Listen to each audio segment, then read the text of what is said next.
আছে না নাই? 70 বছরের বুড়া মানুষ মুখের দাড়ি কাটে, সাত পেল্লা গাইয়া তারা রাস্তা দিয়া চলে, মনে নায়ক নায়ক বাপ ও তার যৌবনের বাপ। দাড়ি পাইকা কদম ফুল, চোখে দেখে শস্যের ফুল, চোখে দেখে শস্যের ফুল, দাড়ি পাইকা কদম ফুল, তথাপি মনে নায়ক নায়ক বাপ। 60 বছর বয়স হয়ে গেছে এখনো দাড়ি রাখে না। ছেলে মাদ্রাসায় পড়ে, ছেলের বয়স 18 বছর, তার গায়ে হলো পাঞ্জাবি, মুখে হলো দাড়ি। বাবার বয়স হলো 60 বছর, তার মুখে দাড়িও নাই। আপনার সাত গায়ে দিয়ে রাস্তা দিয়ে হাইটে যায়, মানুষ দেখে ছেলেটাকে বলে চাচা, বাপেক বলে ভাই। বাপ কয় এ লুলু, ছেলে চাচা কয় ছেলে বুড়ো হয়ে গেছে, আর আমাকে কয় ভাই। ছেলে চাচা কত তো লজ্জা করা উচিত। যাদের মুখে দাড়ি নেই এরা খালি মুখ নিচের দিকে দিচ্ছে। না না, আমি ব্যক্তিগত ওয়াজ করি না, আমি সার্বিক কল্যাণ ওয়াজ করি। আপনার মুখে দাড়ি নেই আমি কি দেখছি নাকি? আপনি মুখ নিচের বেলে দিচ্ছেন। দাড়িটা রাখেন, দাড়ির দাম আছে না নাই? কি কেন আছে না নাই? আরে ভাই দাড়ির কত যে মূল্য। যাদের দাড়ি নাই আপনারা কয়জন সালাম পান? কন যার দাড়ি নাই কয়জন সালাম পান? আর আমি 1 মাইল যদি হাঁটে যাই কম করে হলে 50 থেকে 100 জন আমাকে সালাম দেয়। কারণ একে আমার চেহারা দেখে দেয়, এই যে রসুলের সুন্নত দাড়ি। সুবহানাল্লাহ, এটা জোরে কর। রাস্তা দিয়ে যখন হেঁটে যায় আমার চেহারা তো ভালো না, মানুষ আমাকে দেখে এবার জানা আমাকে দেখে সালাম দেয়, আমি দাড়ি দিয়ে চুমো দেই, আর টুপি দিয়ে টুপি ধরে চুমো দেই, জুব্বা ধরে চুমো দেই। আল্লাহ, আমার চেহারা দেখে মানুষ সালাম দেয় না, সালাম দেয় নবীর টুপি আমার মাথায়, নবীর সুন্নাত আমার গায়ে গালে, এরপরে নবীর সুন্নাত পোশাক আমার শরীরের মধ্যে, এই গুণে দেখে আমার সালাম দেয়। সিল্লাকান আল্লাহু আকবার। আমার ভাইরা, আমার এ মুসলমান ভাইরা, আল্লাহর নবীর 4টে মিয়া। ছোট মিয়ার নাম হলো হযরত ফাতেমা, আর একটা মিয়ার নাম হলো হযরত কুলসর, আর একটা মিয়ার নাম হলো রোকেয়া। কয়টা মিয়া? এই 4টে মিয়া। নবীর 2টা মিয়ার বিয়ে দিয়েছে বাদান আবু লাহাবের ছেলের সাথে। আবু লাহাবের ছেলের সাথে আমার নবীর 2টা মিয়ার যখন বাদান বিয়ে ঠিক হয়ে গেল, এবার আমার নবী বললেন আমারও 2টা মিয়া তোমার 2টা ছেলের সাথে যে বিয়ে দিব, একই দিনে 2টা মিয়ার বাদান বিয়ে হবে। একই দিনে আমার নবীর 2টা মিয়া, আবু লাহাবের 2টা ছেলে। আমার কথা কি বুঝতেছেন? একই দিনে বিয়ে হবে। আমাদের দেশে বাদান একই দিনে 2টা ছেলের 2টা মেয়ের বিয়ে হয় কি বাদান? হয় না? কি কর হয় কি না? আল্লাহর ওলি ইমামে আজম আবু হানিফা রহমাতুল্লাহ আলাইহির জামানায় একই দিনে 2টা মেয়ের বাদান বিয়ে হয়েছে। যখন মেয়েটাকে ঘরে তুলে দিছে, অথবা শ্বশুর বাড়ি বাদান চলে যাবে, বাসর ঘরে যখন তুলে দিছে, ভুল কমে ছোট মিয়া বড় জামাইয়ের ঘরে বাদান চলে গেছে। বড় মিয়া ছোট মিয়ার ঘরে, ছোট জামাইয়ের ঘরে বাদান চলে গেছে। সকালবেলা বাবা মা যা দেখে, ছোট মিয়া বড় জামের ঘরে, আর বড় মিয়া ছোট জামের ঘরে, অর্থাৎ ছোট মিয়া বড় জামের ঘরে, বড় মিয়া ছোট জামের ঘরে বাসর ঘর হয়ে গেছে, সহবাস হয়ে গেছে। এবার মিয়ার মা বাবা হাউমাউ করে কান্দে, আল্লাহ সর্বনাশ হয়ে গেছে।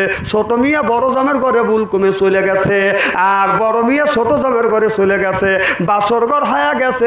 এই লোকটা বাদান কানতে কানতে এলাকার ইমামের কাছে যায়, হুজুর আমার 2টা মেয়ে একই দিনে বিয়ে দিছি, বাসর ঘরে তুলে দিতে গিয়া ভুল কমে ছোট মিয়া বড় জামের ঘরে, আর বড় মিয়া ছোট জামের ঘরে। হুজুর আমার সারে সর্বনাশ হয়ে গেছে, এখন কি করা যায়?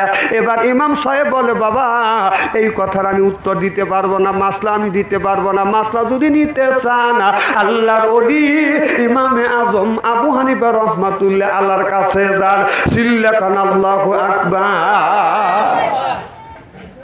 মিয়ার বাবার খাওয়া নাই, মারও খাওয়া নাই, এলাকার মানুষ আলোচনা করতেছে, কানাঘোষা করতেছে, কি চাও অমুক মুরব্বী মুরব্বী একই দিনে দুইটা মিয়া বিয়া দিছে। বাসর ঘরে দিতে গিয়ে ভুল কমে ছোট মিয়া বড় জামের ঘরে চলে গেছে, আর বড় মিয়া ছোট জামের ঘরে চলে গেছে। উল্টা পাল্টা হয়ে গেছে। এলাকার মধ্যে কানা ঘুষা বাজান শুরু হয়ে গেছে। এলাকার মধ্যে বলতেছে এইগুনি কি কাম, ইজ্জত চলে গেল, মান সম্মান চলে গেল, সারে সর্বনাশ হয়ে গেল। কানা ঘুষা করতেছে। মিয়ার মা ঘুম হয় না, খাবার খায় না। মেয়ের বাবার চোখে ঘুম হয় না, খাবার খায় না। দৌড়া যে ইমামের কাছে যায়, সেই ইমাম বলে এইরকম ফতুয়া আমরা দিতে পারবো না, আমাদের জানা নাই। বললো একজন ব্যক্তি ফতুয়া দিতে পারবে, সেটা হলো যুগ জামানার শ্রেষ্ঠ অলি, আল্লাহর অলি ইমামে আজম আবু হানিফা রহমাতুল্লাহ আল্লাহর কাছে যান। চিল্লা কর মারহাবা। এবার মুরব্বী দৌড়া আল্লাহর অলি ইমামে আজম আবু হানিফা রহমাতুল্লাহ আল্লাহর দরবারে যা গেলেন, যা বলে হুজুর আমার সারে সর্বনাশ হয়েছে। আল্লাহর অলি বলে বাবা কি হয়েছে? আর লোকটা কানতে, আপনার কথাও বলতে পারতেছে না, হাউমাউ করে কানতেছে। হুজুর এলাকার মানুষের মধ্যে আমি মুখ দেখাইতে পারবো না। হুজুর বলে কি হয়েছে বাবা তুমি বলো। এবার মিয়ার বাবা বলতেছে হুজুর একই দিনে দুইটা মেয়ে আমি বিয়ে দিছি। ভুল কমে ছোট মিয়া বড় জামের ঘরের মধ্যে গেছে, আর বড় মিয়া ছোট জামের ঘরে গেছে। বাসর ঘর হয়ে গেছে, আপনার সহবাস পর্যন্ত হয়ে গেছে। হুজুর সকালবেলা যা দেখি ভুল কমে ছোট মিয়া বড় জামের ঘরে, বড় মিয়া ছোট জামের ঘরে। হুজুর উল্টা পাল্টা হয়ে গেছে। এলাকার আলেম ওলামার কাছে গেছি, তারা বললেন এই ফতুয়া এই মাসলা আমরা দিতে পারবো না, সব আপনার কথা বললেন। এলাকার মানুষেরা কানাঘুষা করতেছে, হুজুর আমার সারে সর্বনাশ হয়েছে, এখন কি করা যায়? আল্লাহর ওলি ইমামে আজম আবু হানিফা রহমাতুল্লাহ আল্লাহ বলল বাবা কোনো চিন্তা নাই, ইসলামের সুন্দর মাসালা আছে।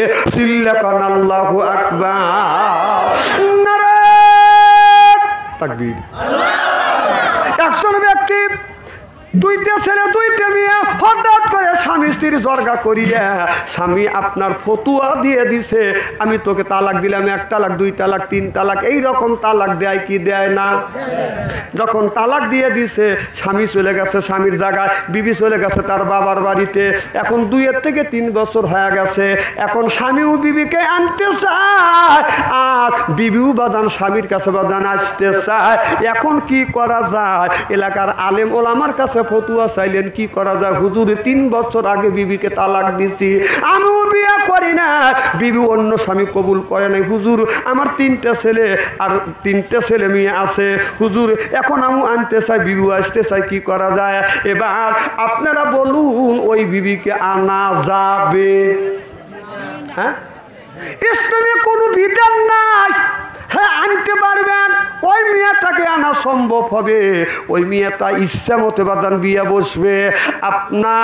আপনার বিয়ে যখন বসবে, আপনার কপালের ফেরে স্বামী যদি মারা যায় অথবা তাকে তালাক দেয়, আবার প্রথম স্বামী ওই বউটাকে বাদান নিতে পারবে। এছাড়া অন্য কোনো বিধান নাই, নেওয়ার বিধান নাই। চিল্লাপান ঠিক কিনে? আর আমাদের বাংলাদেশে কিছু কিছু কাজী আছে, টাকার লোভে নিজেই যাইয়া স্বামী স্ত্রীকে বাদান তালাক দেওয়ায়, আবার ভুল বোঝার কারণে আপনার 2 দিন 3 দিন নাই হইতে বাদান আপনার আবার ওই কাজে যাইয়া যাকে তালাক দেওয়া হলো স্বামী স্ত্রীর ভিতরে, ওই স্বামী স্ত্রীর ভিতরে আবার বিয়ে পড়া দেয়। এর মানে হলো যতদিন স্বামী স্ত্রী ঘর সংসার করবে এতদিন বাদান জেনা ব্যভিচারী তার আমলনামায় লেখা হবে। আমাদের দেশের কিছু কিছু কাজী আছে, সব কাজী না, কিছু কিছু কাজী টাকার লোভে নিজেই সন্ধ্যার সময় আপনার স্বামী স্ত্রীকে তালাক দেয়, আবার আপনার একদিন পরে বাজান আবার ওই বিয়ে ওই কাজী সাহেব পড়া দেয়। তাহলে কাজী সাহেব ভালো না ওই স্বামী স্ত্রী ভালো? আরে ও খারাপ, ও খারাপ, ও খারাপ,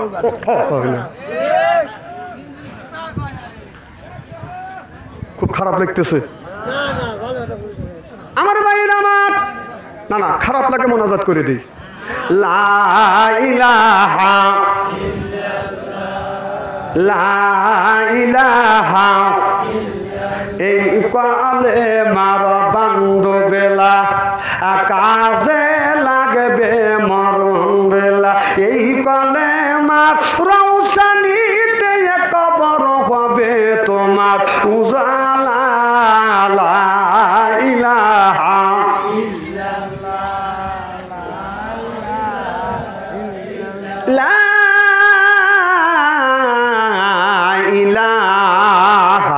ইল্লাল্লাহু মুহাম্মাদুর রাসূলুল্লাহ সাল্লাল্লাহু আলাইহি ওয়াসাল্লাম। আমার ভাইরা আমার, আল্লাহর নবীর দুইটা মেয়েকে দিনে বিয়ে হবে। এবার আবু লাহাব, আমার নবী বললেন, বিয়ে আপনি আমার মেয়ের সাথে যে আপনার দুইটা ছেলের বিয়ে আগামী সপ্তাহে শনিবারের দিন, আপনি বড় যাত্রী কয়জন যাবেন? এবার আবু লাহাবের বিবি বলতেছে, আজকে বলা হবে না, আপনি চলে যান, আমরা পরামর্শ করে জানাবো, কারণ আমাদের অনেক নেতা আছে। আবু জেহেল মক্কা মদিনার মধ্যে বড় নেতা, আবুল আহাব বড় নেতা, বড় বড় নেতা আছে। আর নেতাদের বিয়ে বড় বড়, এই বিয়ে বড় বড় নেতা যাবে। এবার আবু জেহেল আবু লাহাব বাদান বলতেছিল, আবু লাহাবের বিবি বলল, আপনি বাড়িতে যান, আপনার বাড়ি খবর দেওয়া হবে কয়জন লোক যাবে। আমার নবী জানে, নবী হলো গরিব মানুষ, হয়তো 5 থেকে 10 জন মানুষ যাবে। কথা কি বাদান বুঝতেছেন? আবু লাহাব রাত্রির বেলা আবু জেহেলকে নিয়ে আবু লাহাবের বিবি উম্মে জামিল মিটিং বসলেন। আপনার যেই বাড়িতে দেখবেন স্বামীর চাইতে বউ পড়া, মানে ওই বাড়িতে কোনোদিন আত্মীয় করিবেন না। আত্মীয় যদি করেন আপনার সারে সর্বনাশ হবে। আমার কথা কয় না রে, আমার কথা কি বুঝতেছে? যে বাড়ি দেখবেন স্বামীর চাইতে বউ পড়া মানিক, ওই বাড়ি আত্মীয় করেন না। ওই বাড়িতে যদি আত্মীয় করেন আপনার ক্ষতি হবে। আপনার ছেলেকে যদি ওই বাড়িতে ওই বাড়ির মেয়ে নিয়ে আসেন, কারণ বিয়ে কয় এক কথা আর বিয়েন করবে 32 কথা। ওই বাড়ির থেকে যদি মেয়ে নিয়ে আসেন, আপনার ছেলের বাপ আপনি খাইতে পারবেন না। লিখে দিতে পারি আমি, লিখে দিতে পারি আমি। অনেক লোক আছে না, বউ চাইতে স্বামী পরমাণিক, আছে না নাই? কথা করা কি কোন আছে না নাই? খবরদার ওই বাড়ি বিয়ে করেন না, ওই বাড়ির সাথে আত্মীয়তা করেন না, সারে সর্বনাশ হবে আপনার।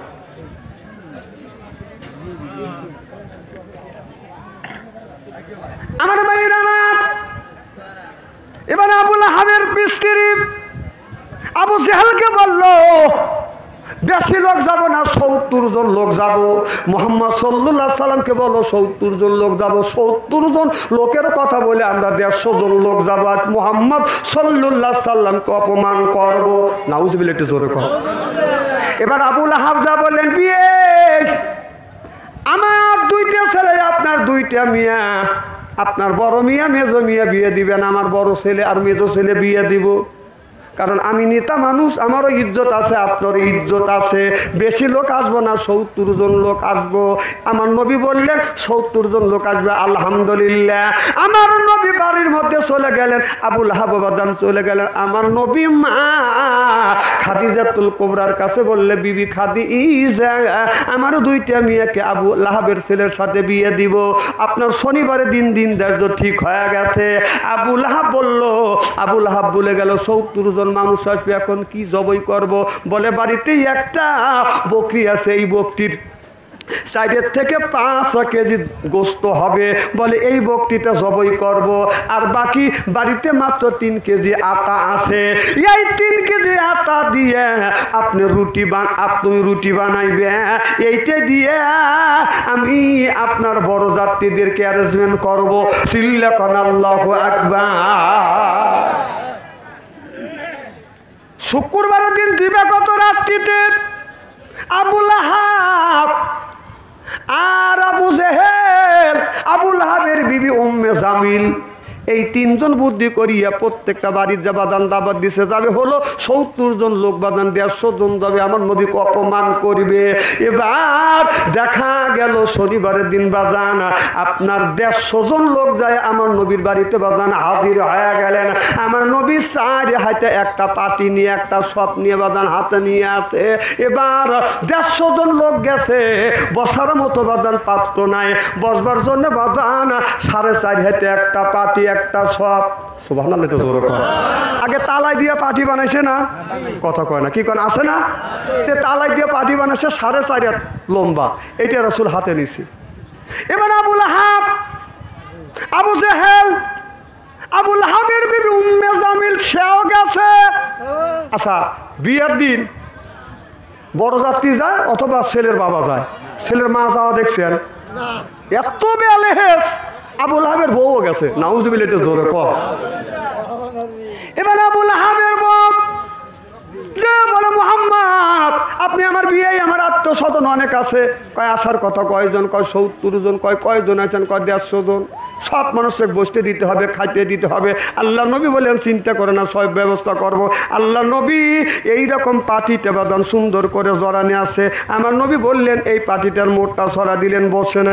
এইরকম করে বসতে বসতে আপনার 4.5 হাত পাটিতে আপনার 150 মানুষ বসার পরও আরো 4.5 হাত পাটি বাইসিয়া গেছে। চিল্লাকন আল্লাহু আকবার। আবু লাহাবের স্ত্রী উম্মে জামিল আবু লাহাবের কাছে, আবু জেহেলের কাছে কানা গোসা করে মুহাম্মদ সাল্লাল্লাহু আলাইহি সাল্লামের হাতে দেখলাম একটা 4.5 হাইটা পাটি। আর এই 4.5 হাইটা পাটি নিয়ে বসতে বসতে বসতে বসতে বসতে বসতে এক এক করে 150 জন মানুষ একটা পাটিতে বসে পড়ছে। 4.5 হাত পাটি আর শেষ হয় নাই। চিল্লাকন আল্লাহু আকবার। ওয়া আরসালনাকা ইল্লা রাহমাতাল লিল আলামিন। আল্লাহ আমার নবীকে রহমত শরীফ বাদান প্রেরণ করেছে। এবার সব মানুষ যখন বাদান বসে গেলেন, এরপরে বাদান আপনার প্লেটটা বাদান দেওয়া হলেন। আমার নবী ঘরের মধ্যে যা বলে, খাদিজা কয়টা রুটি হয়েছে? বলে স্বামী গো, আমি এই যে 3 কেজি আটা আছে, 3 কেজি আটা দিয়ে আমি মাত্র 21 থেকে 22 খান রুটি বানাইছি। আবার আমার নবী বললেন, খাদিজা 22 খান রুটি তুমি একটা পাত্রের মধ্যে দাও। একটা পাত্রের মধ্যে দিলেন। আমার নবী বললেন, কালা কাপড় দিয়ে পাত্রটা তুমি একটু ঢেকে দাও। কালা কাপড় দিয়ে ঢাকনা বানাইলেন। মা খাদিজাতুল কুবরা বলে, রাসূল গো, আপনার বরযাত্রী আসার কত হলো? 70 জন। কয়জন আসছে? আমার নবী বলে, খাদিজা আসবে হলো 70 জন, আসছে হলো 150 জন, অর্থাৎ আমাকে অপমান করবার জন্য আসছে। এবার মা খাদিজাতুল কুবরা বলে, ইয়া রাসূলুল্লাহ, ইয়া হাবিবাল্লাহ, মনে হয় আমরা অপমান হব। আমার নবী বলে, না না, আল্লাহ আমাদের সাথে আছে।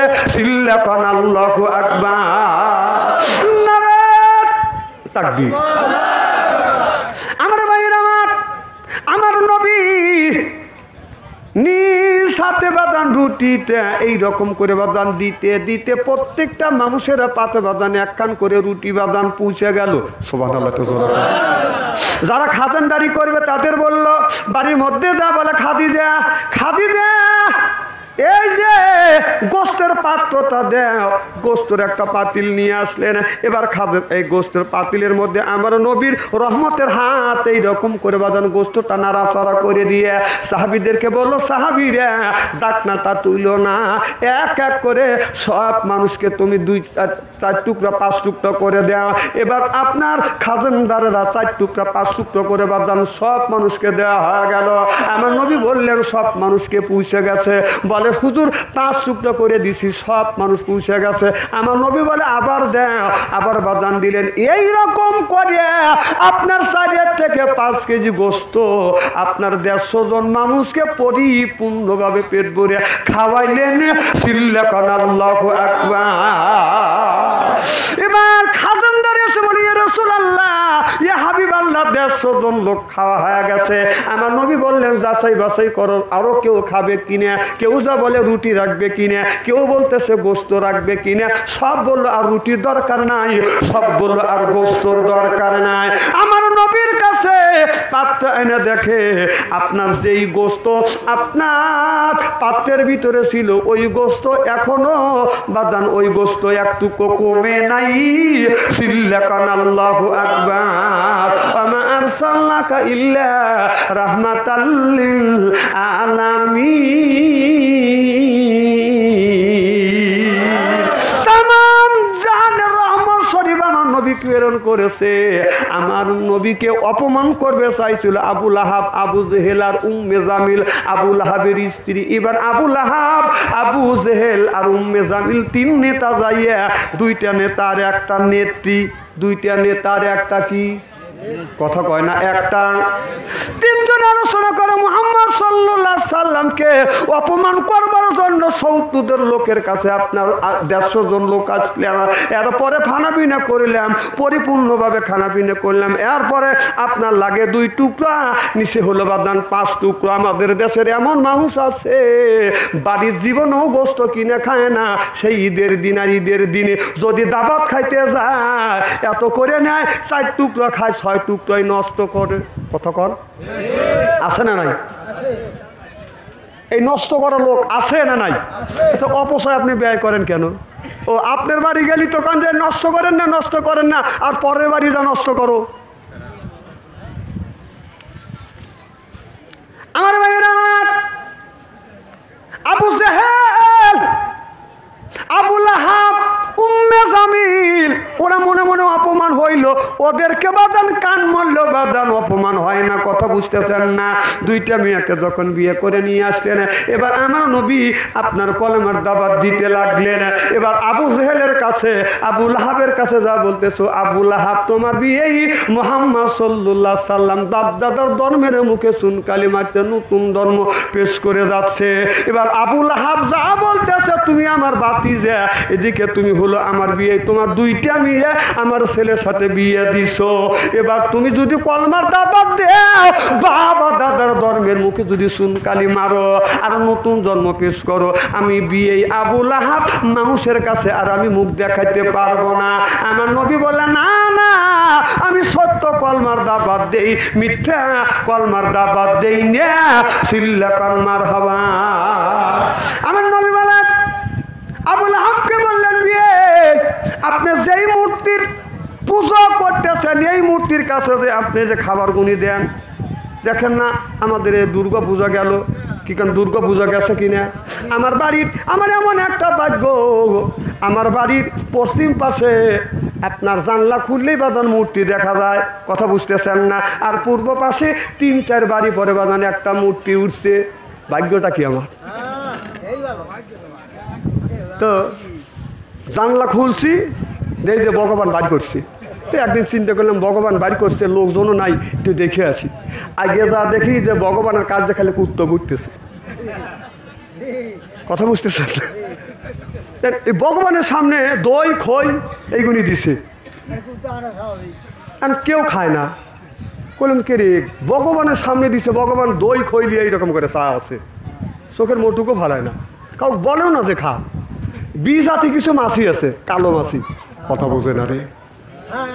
এই মাছি থাকে কোনে? টয়লেটের ভিতরে। কথা কর। ওই মোটা মাছি এসে বন করে এসে ভন করে যা দড়ির মধ্যে মাথা ডুবো দিয়ে খালি লাখ ডুবো দিয়ে খাওয়ার পাশা টিপ পাড়ায়। ভগবানে কয় যে তোর চোখের সামনে থেকে আমি দই খাওয়া যাচ্ছি, তুই ঠেকা পারলি ঠেকা। পেট ভরিয়ে দই খাওয়া যায়, নাকের কাজ দিয়ে যায় কা বন, তো দই খেলাম তুই কিছু করতে পারলি না। আরে ধর্ম রে, আরে ধর্ম। ভগবানের সামনে ফাইন দেখা যায়, পিছনে যা দিয়ে যাও বাবা আমার নামান খেরার ফাল্টা ফাল্টা বাস। আরে দুনিয়ায় অনেক ধর্মের দেবতা আছে, তারা দোল ডগর বাজায়, অশ্লীলভাবে নারী দিয়ে নাচাই দেবে, ভগবান গুনি খুশি হয়। কথা কর। আর আমাদের এমন স্রষ্টার ইবাদত করি, আমাদের স্রষ্টা নারী জাতিকে পর্দা ছাড়া